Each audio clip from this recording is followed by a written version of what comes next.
Bien, en este video les voy a explicar qué estudia la geografía como ciencia. La geografía es la ciencia que estudia la Tierra como morada del hombre. En consecuencia, su centro de estudio va a ser la interacción permanente entre el hombre y el medio. Otra forma de definir la geografía es como la ciencia que se aboca al estudio de las relaciones del hombre con su medio ambiente.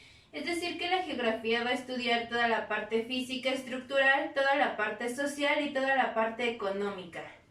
La geografía finalmente se puede definir como una ciencia que estudia la diferenciación espacial de la superficie terrestre. Una de las cosas más importantes que estudia la geografía es la estructura interna de la Tierra. En esta imagen podemos verificar las capas más importantes que van desde el centro, dividiéndose en núcleo interno y núcleo externo. Posteriormente vamos a tener el manto, que también se divide en dos partes, el superior y el inferior. Y por último vamos a tener la capa de la corteza terrestre, donde vamos a encontrar todos los tipos de relieve de la Tierra. Independientemente de esas capas que son internas, también vamos a tener una que se llama atmósfera, que es la capa de gases que va a envolver a la Tierra, y la hidrosfera, que es la capa de agua, que va a comprender aguas continentales, lagos, lagunas, ríos, y aguas oceánicas, que se refiere específicamente a los océanos del planeta Tierra. En cuestión de la atmósfera, tenemos que estas también se dividen en varias capas, desde las internas hasta las externas. La capa más externa recibe el nombre de exósfera y es la que está en contacto con lo que nosotros conocemos como el universo. Las capas como la troposfera, la estratosfera y la mesósfera son las capas en donde se llevan a cabo los fenómenos meteorológicos, donde circulan los aviones, globos aerostáticos y donde se encuentra la capa de ozono, que es la encargada de protegernos de los rayos ultravioleta. En cuestión de la corteza terrestre, tenemos aquí una imagen que ejemplifica los tipos de relieve más importantes. Algunos ya son más comunes para nosotros, como el archipiélago, que es conjunto de islas, un golfo, una playa, elevaciones de terreno como las montañas, las cordilleras, la sierra, la colina, o partes planas que se utilizan para los asentamientos humanos y para los sembradíos, que reciben el nombre de mesetas, llanuras, depresiones, campiñas o valles. En cuestión de las líneas imaginarias, vamos a tener que el planeta Tierra, para poder ubicar un lugar en el espacio, se va a dividir en varias líneas que los cartógrafos han determinado. Las líneas más importantes van a ser el ecuador, que es esta línea horizontal que vemos marcada aquí, que divide el planeta en dos hemisferios, el que está al norte y el que está al sur, junto con su polo respectivo, que es círculo polar ártico y antártico. Por encima del ecuador tenemos el trópico de Cáncer y por debajo tenemos el trópico de Capricornio. Estas dos líneas marcan los países o el clima más tropical, por eso todos los países que se encuentran dentro de esta franja van a tener un clima tropical, y entre más se alejen, pues su clima va a ser más frío. La otra línea importante es una línea de forma vertical. Esta línea recibe el nombre de meridiano de Greenwich. El meridiano de Greenwich va a dividir a la Tierra en dos partes, la que está hacia el este y la que está hacia el oeste.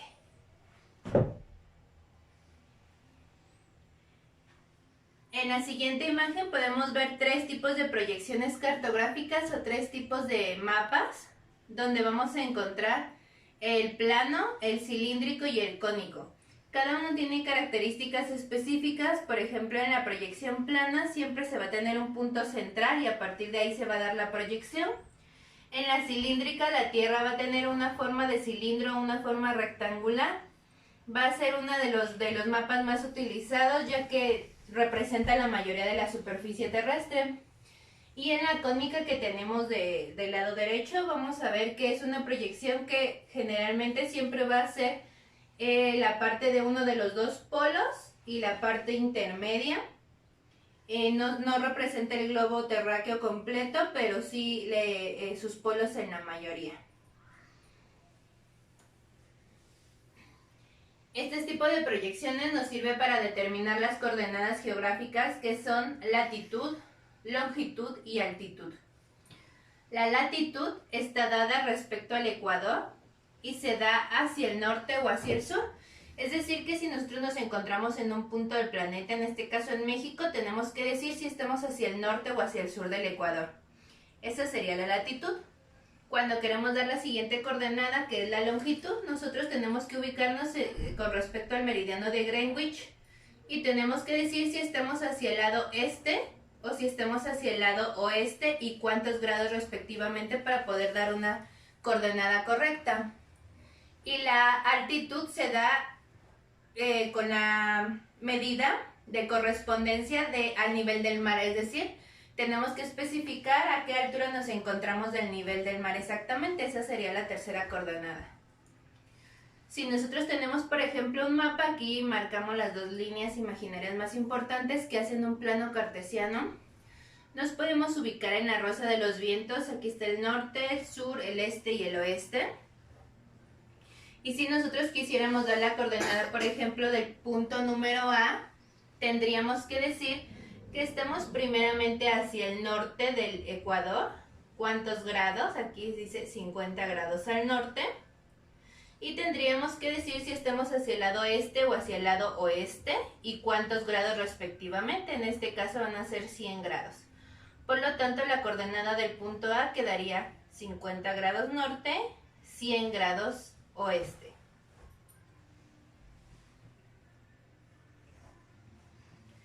La siguiente imagen corresponde a los usos horarios. El planeta Tierra se ha dividido en 24 usos horarios. Cada uno de los usos horarios corresponde a una hora del día. Están divididos cada 15 grados y sirven para determinar la hora en los diferentes países. Los usos horarios son un total de 24. Al tener la Tierra dos movimientos, el de rotación y el de traslación, mientras en una parte del planeta Tierra es de día, en la otra parte ya es de noche. Por lo tanto, los usos horarios nos van a ayudar a comprender las diferentes horas en el planeta Tierra. Aquí podemos ver los usos horarios, están divididos, algunos no están exactamente, ya que debido a las relaciones comerciales, a algunos países les conviene más tener un uso horario diferente que el que les corresponde para coincidir entre los países y que sus transacciones sean más sencillas de llevar. ¿Cómo se ocupan los usos horarios? Cuando nosotros queremos determinar una hora en los usos horarios, vamos a disminuir o vamos a aumentar horas dependiendo de cuántos usos horarios atravesemos. Vamos a verlo en un pequeño ejemplo. Si nosotros estuviéramos en el uso horario que corresponde a México, que es esta parte de aquí, generalmente es el 90, el 105 y el 120, y nosotros nos encontramos a lo mejor a las 5 de la mañana y queremos saber qué hora es en alguna parte de Rusia, por ejemplo, pues tendríamos que hacer el recorrido. Si nosotros nos vamos a dirigir hacia el este o hacia la derecha, vamos a aumentar horas, pero y si vamos al revés, vamos a disminuir las horas. Contamos los usos horarios que vamos a atravesar dependiendo del punto al que queramos llegar.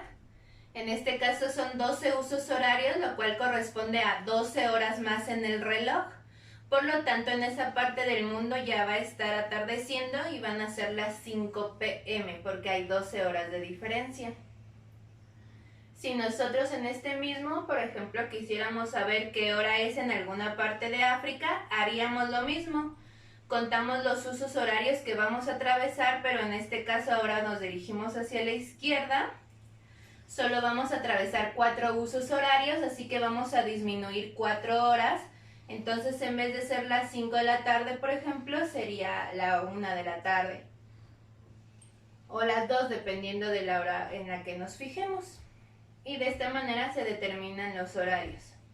En los exámenes es muy frecuente que no podamos ver un mapa de forma física, así que van a venir las preguntas de manera directa. Nos van a ubicar en un uso horario específico, en este caso en el uso número 60. Nos van a decir hacia dónde vamos y qué hora es. Y para poder determinar la hora solo tenemos que hacer la suma de los usos horarios. 60 más 120 serían 180. Se dividen entre 15 porque el uso horario está dividido cada 15 grados para saber que atravesamos 12 usos en total. Y dependiendo de hacia dónde nos dirijamos, hacia la derecha o hacia la izquierda, vamos a saber si aumentamos las horas o disminuimos las horas. De esta manera, si no tenemos el mapa en forma física, podemos saber que si son las 5 a.m. en el uso horario 60 oeste, si queremos saber la hora en el 120, pues vamos a aumentar 12 horas, por lo cual serían las 5 de la tarde. Estas son algunas de las preguntas que nos van a servir como guías para poder estudiar lo que acabamos de ver en este video. ¿Qué estudia la geografía? ¿Qué es un espacio geográfico? ¿Cuál es la capa de la Tierra que está compuesta por aguas continentales y oceánicas? Las capas de la atmósfera en la que se llevan a cabo los fenómenos meteorológicos. Características de las proyecciones cartográficas. ¿Cuáles son las coordenadas geográficas? ¿En cuántos usos horarios está dividida la Tierra? Definir los tipos de relieve de la corteza terrestre, que era llanura, montaña, cordillera. Y dos preguntas más que nos van a servir para guiar nuestros conocimientos más adelante, que serían investigar 2 montañas importantes por cada continente y 2 ríos importantes también por cada continente. Aquí vale la pena detenernos un poquito para repasar que tenemos continente americano, tenemos África, tenemos Europa, tenemos Asia y tenemos Oceanía. Y también que podemos ubicar los océanos. Aquí tenemos el Pacífico, el Atlántico, el Índico, el Ártico que está en la parte de aquí arriba y el Antártico que está en la parte de abajo, Océano del Sur y el Océano Índico. Para que ustedes puedan investigar sus 2 montañas más importantes de cada continente y 2 ríos también importantes de cada continente para ir ampliando nuestra cultura general. Espero que les haya servido el video y estudien mucho para que sigamos repasando nuestra guía de geografía.